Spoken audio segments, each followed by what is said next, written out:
আজকের দিনটি আমার কাছে ভীষণ স্পেশাল। হাতে পুজোর ডালা নিয়ে যখন গেট দিয়ে ঢুকছিলাম, মনে হচ্ছিল মন ভরে যাচ্ছে এক অন্যরকম আনন্দে। ঢুকেই সবার আগে চলে গেলাম মায়ের কাছে।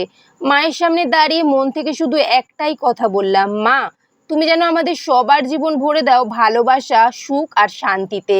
এরপর একটা ভীষণ সুন্দর মুহূর্ত চোখের সামনে দেখলাম। যেই ভক্তরা পুজো দিতে এসেছিল, তারা মাকে একটা সুন্দর ফটো ফ্রেম উপহার দিলেন। এটি শুধু উপহার নয়, বরং মায়ের প্রতি তাদের ভক্তি আর ভালোবাসার প্রতীক। মায়ের মুখে যে শান্ত হাসি ফুটে উঠেছিল, সেটি দেখেই বোঝা যাচ্ছে ভক্তের ভালোবাসার চেয়ে বড় আর কিচ্ছু হয় না।